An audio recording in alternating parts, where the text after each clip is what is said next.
Greetings one and all, this is Lloyd Brown and welcome social media family to my vlog. Couldn't really get much sleep last night. Nothing bad at all. The reason why I couldn't get no sleep last night is because my brain was just ticking. Usually from the time I get up until the time I go to bed, my brain's always ticking, it's just ticking over. As creative people, that's what basically happens. But when it follows through into the night and into your sleep, a good night's sleep is not readily had, for want of a better phrase.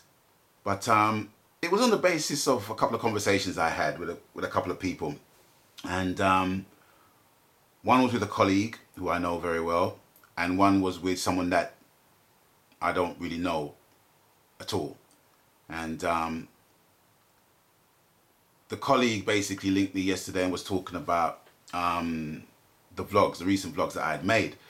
And he said to me, Lloyd, love the vlogs you're doing, and you more or less put the nail on the head when it comes to the subject of new artists and them being nurtured and what have you. So we got into, it wasn't even so much of a debate, but it was more or less an agreement from him by his situation with the whole artist nurturing business, if you like, and my situation in seeing artists that needs to be nurtured because of their talent. So with the agreement of that, we knocked heads together, and he actually came up with a proposal of something that he wanted to put forward, which I won't really go into right about now, but I think it is really constructive. It's a constructive, positive proposal that he's come up with. And I've more or less said that, yeah, I'm in, I'm in. Just let me know as and when things develop, and let's just keep the linkage on that score. So that was one conversation. Another conversation I had was with an agent. Because yes, ladies and gentlemen, I don't have an agent. Believe it or not, I don't have an agent. And I think it's full time that I get one. And the reason why I'm so headstrong into getting an agent is simply this.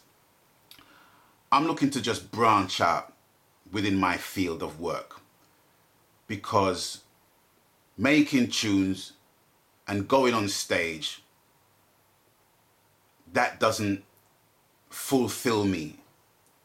I'm not saying I don't place no value on it at all, because they're all part and parcel, and there's all different links in the chain, from recording to going on stage to making those things happen. I'm not denigrating the blessings that I have and the opportunities that I have. That's not what I'm saying. What I am saying is that with the energy, the strength, my own teeth that I have, and me being corpus mentis at the age that I'm at right about now, and with all I'm trying to do in mentoring and collaborating and just saying what I like about music, my passion for music, what I don't like, what can be worked upon. I don't want it to be seen as me being elitist by anyone. It's just my passion for music. That's just how I stay. And as a result, I decided that I want to expand on my talents. So I'm seeking an agent. And I spoke to an agent yesterday, and she was asking me, just the basic questions, how long you've been doing what you're doing, what do you do? And I said, well, I've been in my craft for 36 years, and I've released X amount of albums. I've got theatre background, I've got film background, I've got TV background as well. So I don't think it really connected to her because of the amount of years that I've been in the business, how old I was. So when she actually asked me how old I was, and I said, I'm 54. She said, nah. I said, yeah. I'm 54 years old, man, with 3 grandchildren. And it was almost like the conversation almost changed. So, so I uttered that self-indulgent phrase, which was, just Google me. Just Google me, man.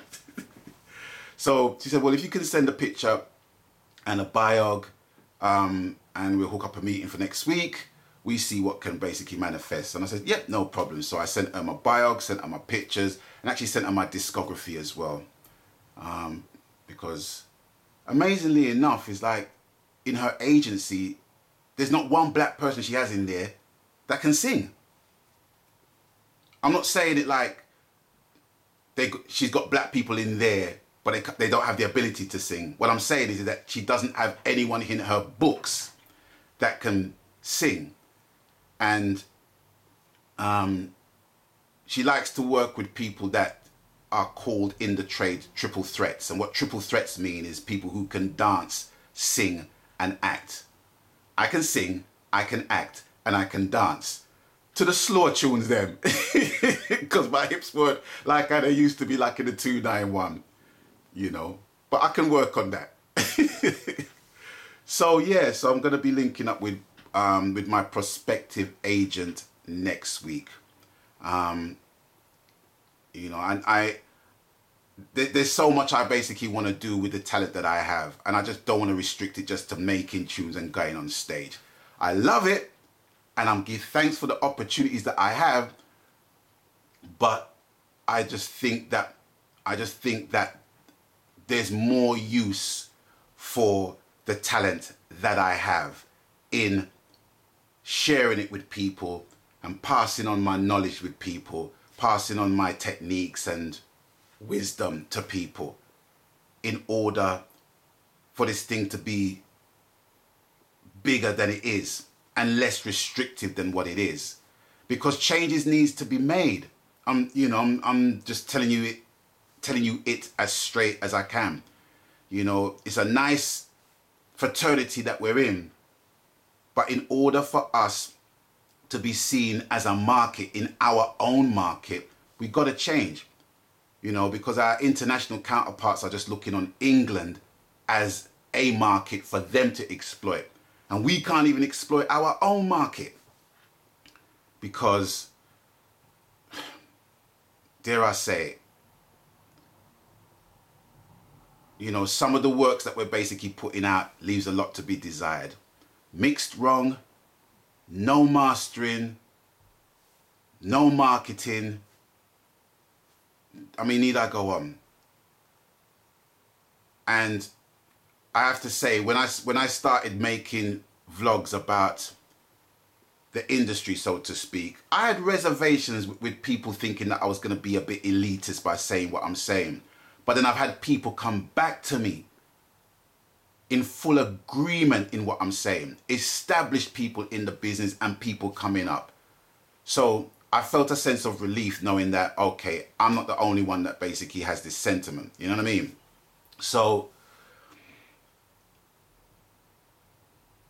you know, we need to expand on what we're doing. We really do. We need to expand on what we're doing. And the only way we can expand on what we're doing is to nurture our skill set that we have. And like I said before, we have got some amazing vocalists. But to restrict them to rhythms that has basically been built by other people, that's been created by other people, is not bringing no new creativity in other thing, even when you have new artists in other thing. Because all they're going to basically hear is the old rhythm, and that's going to bring the familiarity. And to some degrees, I get that. I get the familiarity people want to bring to people by introducing a new artist. However, I know that the audience that we have now in this technological age, in this internet age, are more sophisticated than we give them credit for.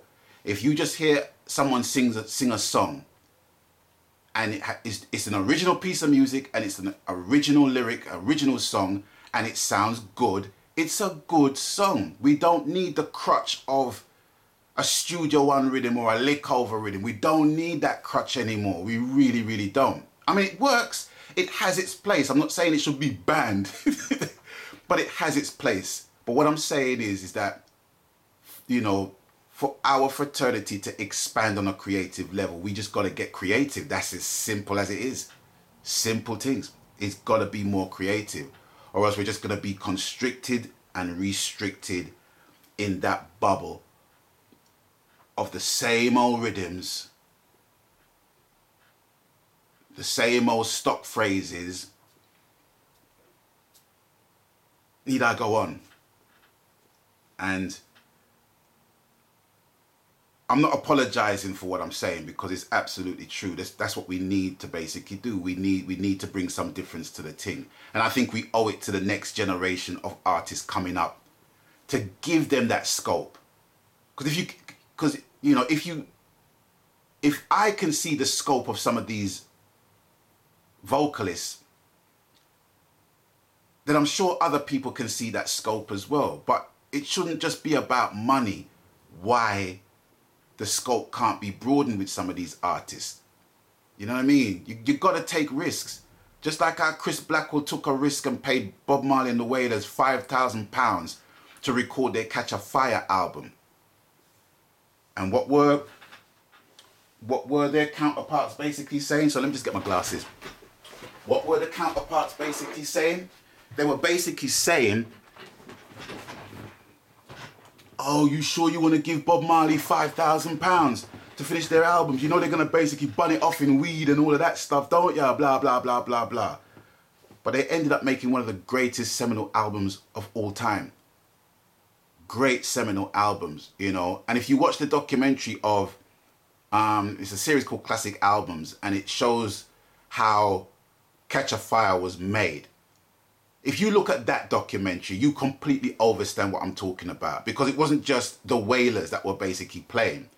Chris Blackwell basically got session musicians from Nashville, Tennessee to play the string guitar, which is often played in country and western music, and it's a staple instrument played in Hawaii. When you have that instrument.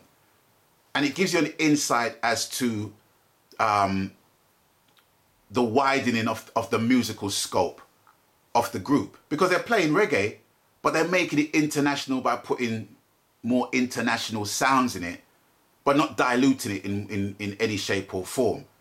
And that helped made Catch a Fire, the album, what it is today. One of the greatest seminal albums ever made.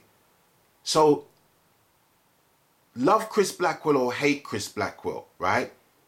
He took a risk and paid 3 ragtag musicians from Trenchtown, Jamaica, £5,000 to make an album. And we are benefiting from that today. So, with that in place, I'm asking you, what are you willing to do? Because if you're just willing just to basically make tunes and go up on stage, fine. If that's in your capacity, fine. But if you can do more than that, producers, if you basically can do more than that, promoters, if you can do more than that, agents, managers, if you can do more than that, just have people going up on stage and what have you, you know, let's try and make this thing work. I could be talking to myself at this point, or I could be connecting with quite a few people at this point. It matters not to me, because I know who me is, and I know what I'm willing to do. You know what I'm saying? But I'm just putting it out there in the atmosphere. I'm just putting the energy out there in the universe and seeing who it would connect to. Because all we can do is just do our righteous works, and it takes its rightful course and find its rightful people. Bob Marley quote. So, yeah, so that's my thought for today. And I'm going to go to the doctor. Oh, doctor, come to meet this patient.